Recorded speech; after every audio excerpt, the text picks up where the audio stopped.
Genesis chapter 12. The Lord had said to Abram, "Go from your country, your people, and your father's household to the land I will show you. I will make you into a great nation, and I will bless you. I will make your name great, and you will be a blessing. I will bless those who bless you, and whoever curses you, I will curse. And all the people on earth will be blessed through you." So Abram went as the Lord had told him, and Lot went with him. Abram was 75 years old when he set out from Haran. He took his wife Sarai, his nephew Lot, all the possessions they had accumulated, and the people they had acquired in Haran, and they set out for the land of Canaan, and they arrived there.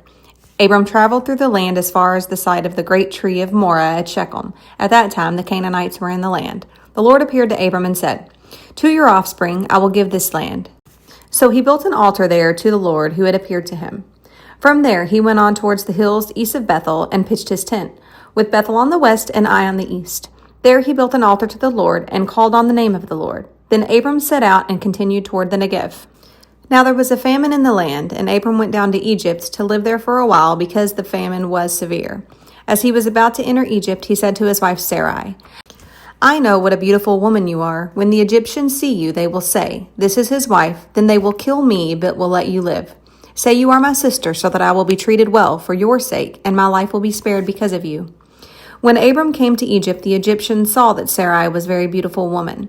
And when Pharaoh's officials saw her, they praised her to Pharaoh, and she was taken into his palace. He treated Abram well for her sake, and Abram acquired sheep and cattle, male and female donkeys, male and female servants, and camels.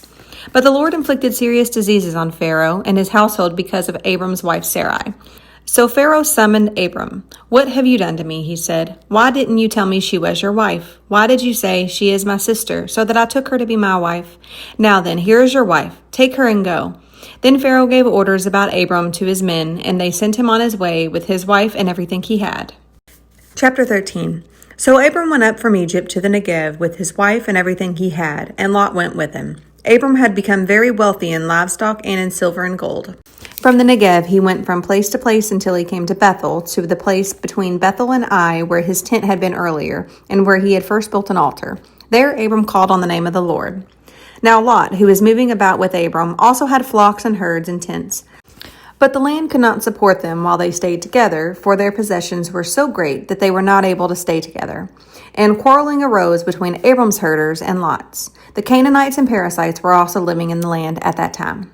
So Abram said to Lot, "Let's not have any quarreling between you and me, or between your herders and mine, for we are close relatives. Is it not the whole land before you? Let's part company. If you go to the left, I'll go to the right. If you go to the right, I'll go to the left." Lot looked around and saw that the whole plain of the Jordan toward Zoar was well watered, like the garden of the Lord, like the land of Egypt. This was before the Lord destroyed Sodom and Gomorrah. So Lot chose for himself the whole plain of the Jordan and set out towards the east. The two men parted company. Abram lived in the land of Canaan, while Lot lived among the cities of the plain and pitched his tents near Sodom. Now the people of Sodom were wicked and were sinning greatly against the Lord. The Lord said to Abram after Lot had parted from him, "Look around from where you are, to the north and south, to the east and west. All the land that you see I will give to you and your offspring forever. I will make your offspring like the dust of the earth, so that if anyone could count the dust, then your offspring could be counted. Go, walk through the length and breadth of the land, for I am giving it to you." So Abram went to live near the great trees of Mamre at Hebron, where he pitched his tents. There he built an altar to the Lord. Chapter 14.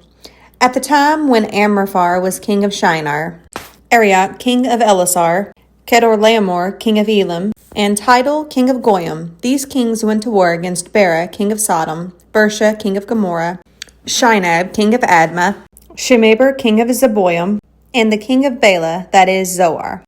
All of these latter kings joined forces in the valley of Siddim, that is the Dead Sea Valley. For 12 years they had been subject to Kedorlaomer, but in the 13th year they rebelled.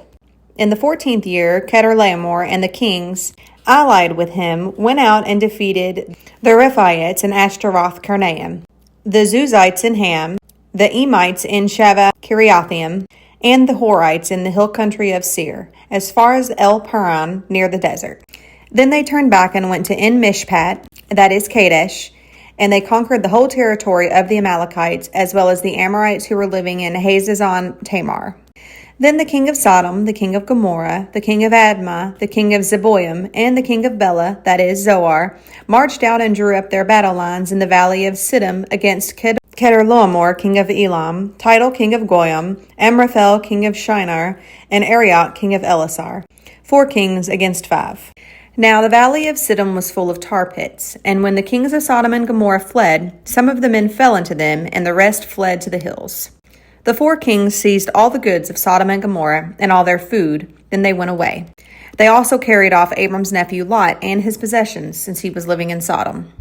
A man who had escaped came and reported this to Abram the Hebrew. Now Abram was living near the great trees of Mamre the Amorite, a brother of Eshcol and Aner, all of whom were allied with Abram. When Abram heard that his relative had been taken captive, he called out the 318 trained men born in his household and went in pursuit as far as Dan. During the night, Abram divided his men to attack them, and he routed them, pursuing them as far as Hobah, north of Damascus. He recovered all the goods and brought back his relative Lot and his possessions, together with the women and other people. After Abram returned from defeating Kedorlaomer and the kings allied with him, the king of Sodom came out to meet him in the valley of Sheva, that is, the king's valley. Then Melchizedek, king of Salem, brought out bread and wine. He was priest of the God Most High, and he blessed Abram, saying, Blessed be Abram by God Most High, creator of heaven and earth, and praise be to God Most High, who delivered your enemies into your hand. Then Abram gave him 1/10 of everything. The king of Sodom said to Abram, Give me the people and keep the goods for yourself. But Abram said to the king of Sodom, With raised hand I have sworn an oath to the Lord, God Most High, creator of heaven and earth, that I will accept nothing belonging to you, not even a thread or a strap of a sandal, so that you will never be able to say, I made Abram rich. I will accept nothing but what my men have eaten, and the share that belongs to the men who went with me, to Aner, Eshcol, and Mamre. Let them have their share. Chapter 15. After this, the word of the Lord came to Abram in a vision. Do not be afraid, Abram. I am your shield, your very great reward. But Abram said, Sovereign Lord, what can you give me since I remain childless, and the one who will inherit my estate is Eliezer of Damascus? And Abram said, You have given me no children, so a servant in my household will be my heir. Then the word of the Lord came to him. This man will not be your heir, but a son who is your own flesh and blood will be your heir. He took him outside and said, Look up at the sky and count the stars, if indeed you can count them. Then he said to him, So shall your offspring be. Abram believed the Lord, and he credited it to him as righteousness. He also said to him, I am the Lord who brought you out of Ur of the Chaldeans to give you this land to take possession of it. But Abram said, Sovereign Lord, how can I know that I will gain possession of it? So the Lord said to him, Bring me a heifer, a goat, and a ram, each 3 years old, and along with a dove and a young pigeon. Abram brought all these to him, cut them in two, and arranged the halves opposite each other. The birds, however, he did not cut in half. Then birds of prey came down on the carcasses, but Abram drove them away. As the sun was setting, Abram fell into a deep sleep, and a thick and dreadful darkness came over him. Then the Lord said to him, Know for certain that for 400 years your descendants will be strangers in a country not their own, and that they will be enslaved and mistreated there. But I will punish the nation they serve as slaves, and afterward they will come out with great possessions. You, however, will go to your ancestors in peace and be buried at a good age.